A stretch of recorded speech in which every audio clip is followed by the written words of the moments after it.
L'économie de la Guinée-Conakry est durement touchée par les mouvements de contestation.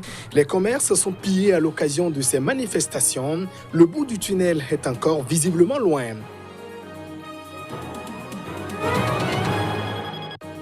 En Tunisie, la blogueuse Lina Benmeni est décédée. L'activiste de 36 ans s'était révélée lors des mouvements qui ont chassé du pouvoir en 2011 l'ancien président Ben Ali.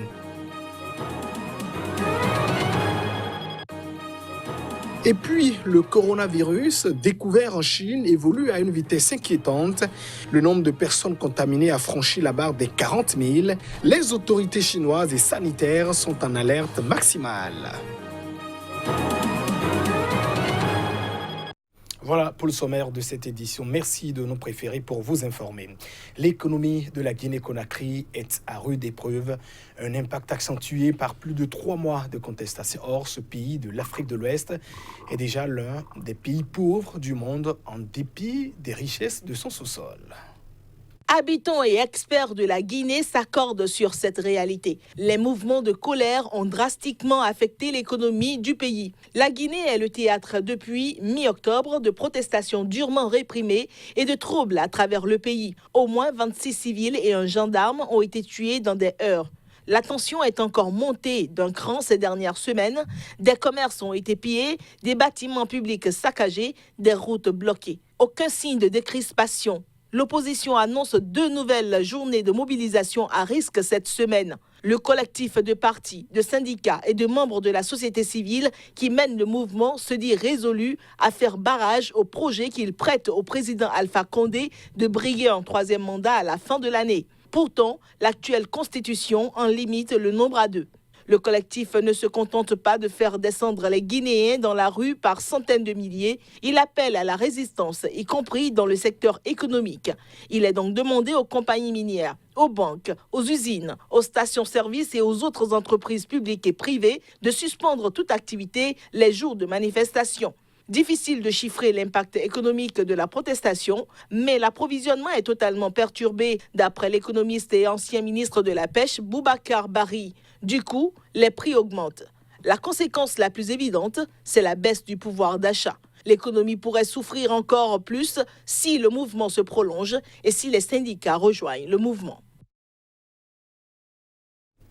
La classe politique tchadienne reste divisée sur l'état d'urgence instauré dans 3 provinces du pays.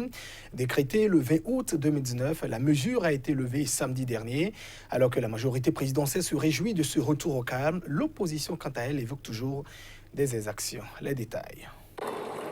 C'est un soulagement pour les habitants du Houdaï, du Sila et du Tibesti.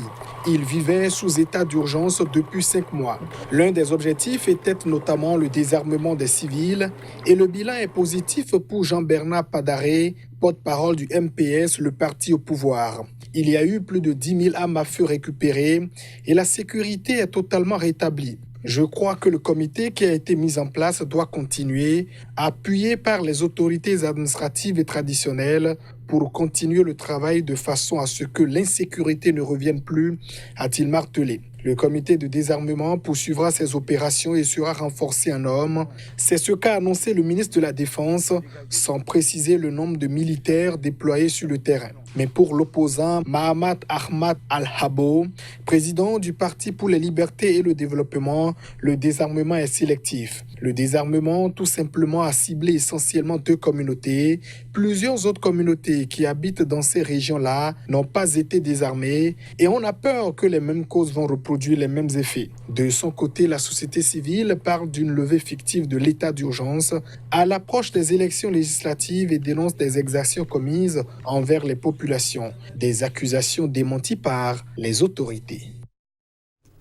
Et on parle à présent de cette mobilisation contre les tarifs douaniers aux Comores, un appel à la grève lancé par le patronat et le syndicat des commerçants comoriens.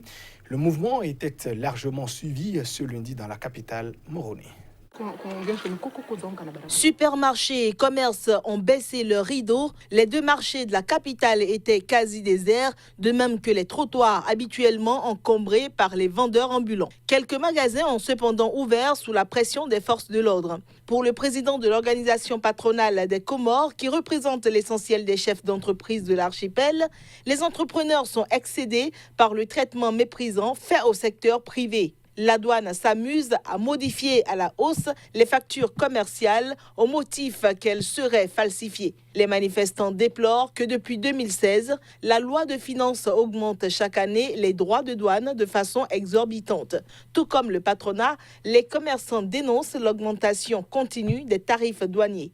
La grève était suivie lundi dans la capitale Moroni, située sur l'île de la Grande Comore, l'une des 3 îles de l'archipel, mais les commerces étaient ouverts à Anjouan et Moélie. Le mouvement doit durer jusqu'à mercredi. Des affrontements meurtriers intercommunautaires opposent depuis le week-end dernier des miliciens pour le contrôle de la ville de Bréa. Nous sommes dans l'est de la Centrafrique.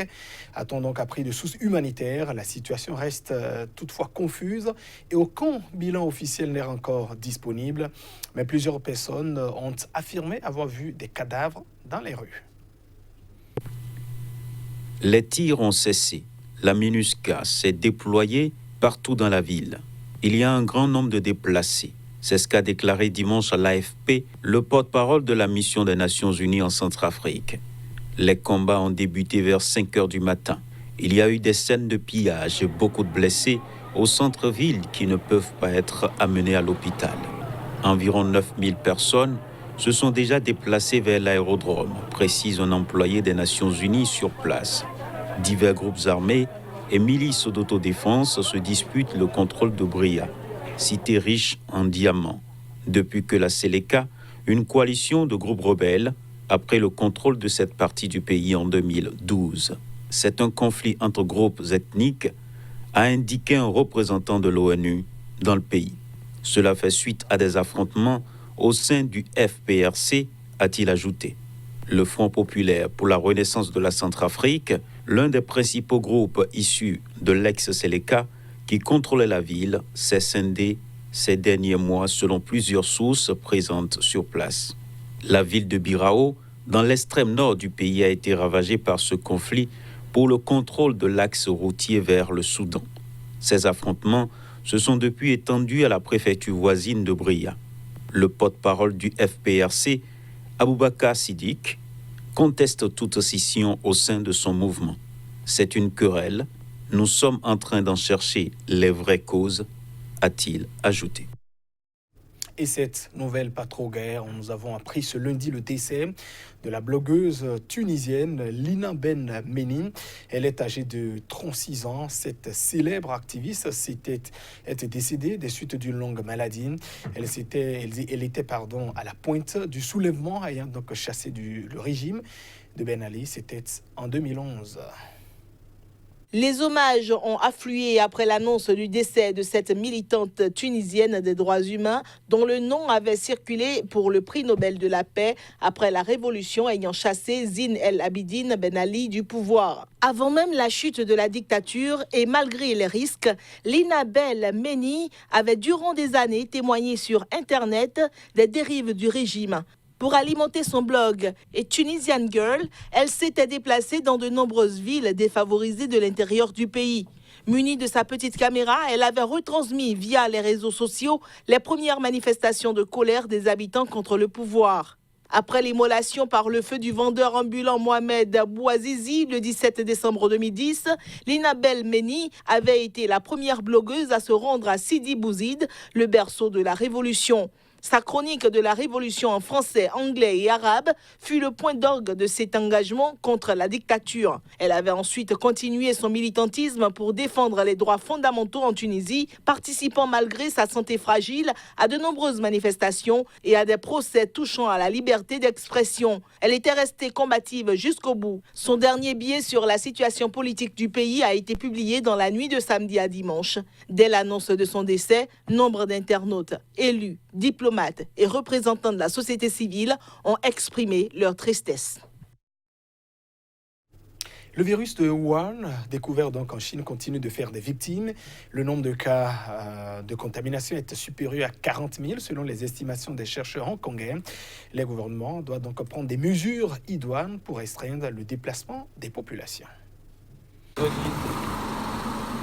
Des scientifiques de l'Université de Hong Kong ont mis en garde quant à une accélération de la propagation du coronavirus qui a officiellement fait 80 morts en Chine. Au total, 2744 cas ont officiellement été confirmés dans ce pays. Mais le nombre de cas suspects a doublé en l'espace de 24 heures à près de 6000.